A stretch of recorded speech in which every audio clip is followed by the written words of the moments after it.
Mother was left home. My father was a chauffeur. He used to be away for weeks, sometimes months at a time. Left no food or any money to buy any food or anything. So my brother and I used to go up to Harrow Road, this is in Paddington. We used to go to Harrow Road, and all the grocery shops, a lot of them there, used to put all the stuff on display outside the window, outside the front of the shop, which was very good really because it made it so much easier to nick. And that's what we used to do. And then we used to take the food over and different stuff, like we had to cook it, or try to cook it. We didn't know how to cook, but I went and have you ever had fried eggs with a shell on? and then, well, you know, things like that. What was I going to tell you about? You ended up in Walmer. Oh yeah. No, so my father and then he couldn't put up with any more of it, and he put us with guardians and that sort of thing. We went had guardians at Hatfield first of all, and I was cheeky, so was my brother. And also on top of that, after about 3 weeks, my father hadn't paid him, so they chucked us out. And we went to stay. He found us some more guardians, and exactly the same thing happened. We finished up at Deal in Kent with some very nice people who weren't as bad as the other people, and didn't chuck us both out. And these people at Deal were very nice, and they only chucked me out. But because of some school pals, they knew of an elderly couple who had been trying to adopt some young children for a couple of years or more, and they'd never been allowed to do so. And so they took me to these two people, and they took me on, and they were wonderful to me. It was in Downs Road, Downs Road, and I forget the number, but I remember the house. But and that was it until I left school when I was 13. What was the actually? You wanted me to tell you a special story. Shall I go on with this? Go on with that, yeah. Oh yeah. Well, so I left school. I went to school at Canada Road. In Canada Road, I've been to look at the place, and now it's a block of flats. Oh dear. You know that, eh? Anyway, left school. Got a job at Lipton's, which is on the corner of Park Street, or was. It's not now. But Lipton's as errand boy, riding a bicycle and delivering all the goods and that. And I'd never had a bicycle in my life, and so I became, without a shadow of a doubt, the fastest errand boy in town, or on the bike. So much so that the manager of the Home and Colonial, was just here now where Woolworths are now, Home and Colonial stopped me one day in the high street and said, I said, what do you want? He said, would you like to come and work for me? I said, why? He said, because you're the fastest errand boy in town. I said, oh, yeah, well, how much will you pay me? He said, how much are you getting now? I said, 8 shillings a week. I mean, that wasn't a lot then, was it? But this was 1929. 8 shillings a week. He said, all right, I'll give you 10. Oh, I said, oh. So I went to the manager of the Lipton's and I said, Manager Home and Colonial was going to give me 10 shillings a week.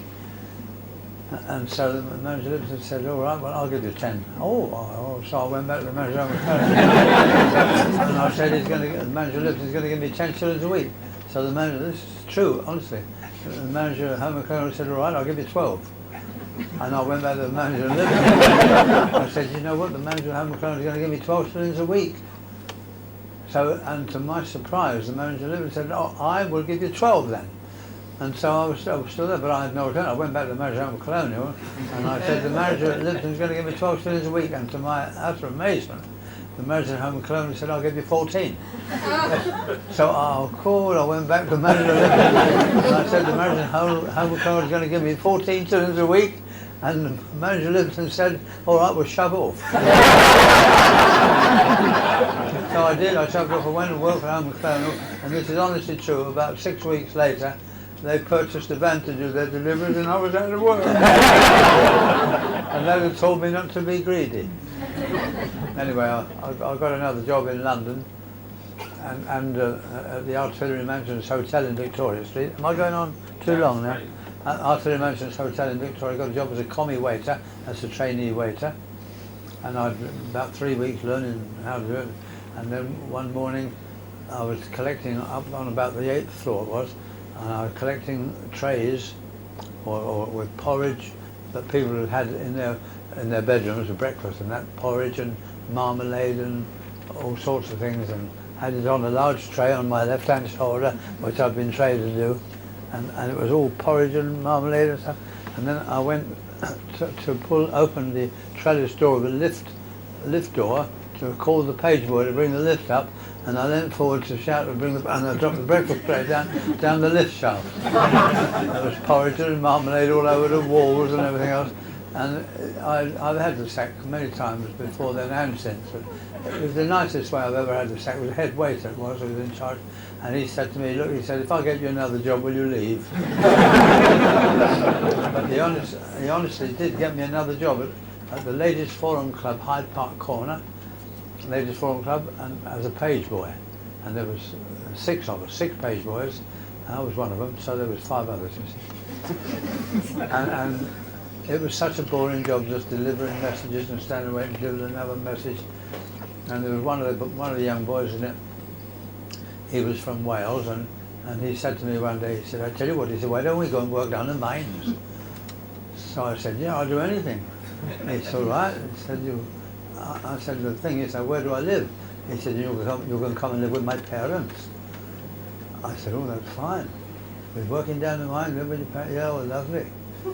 So do you know, about 2 or 3 mornings later, after that, we had a cardboard boot box, and we went down the kitchen, filled it with sandwiches, without permission of course, but we filled it with sandwiches, and we set off and walked to Cardiff, and honestly, we walked every bit of it, 182 miles from London to Cardiff, and we, you know, sleeping in ditches and haystacks and hungry and all that, but sometimes when blokes were working on the road and things like that, and we'd wait to see whoever they were eating their lunch, sandwiches and that, and we'd go and stand and look at them like that.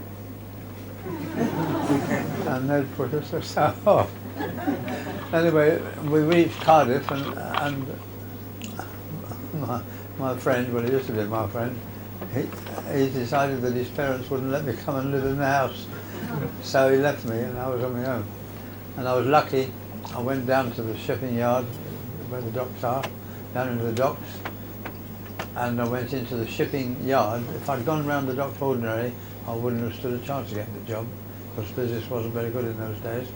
But the shipping yard, they just finished doing up a ship called the Maindy Court, and there was about 8 or 9 fellows at lunchtime it was, and they were having sandwiches and tea and coffee and things like that. And so I walked into that, and I heard a voice behind me, oi, oi! So I turned around, there was a guard there, and he said, what do you want? I said, I'm trying to get a job.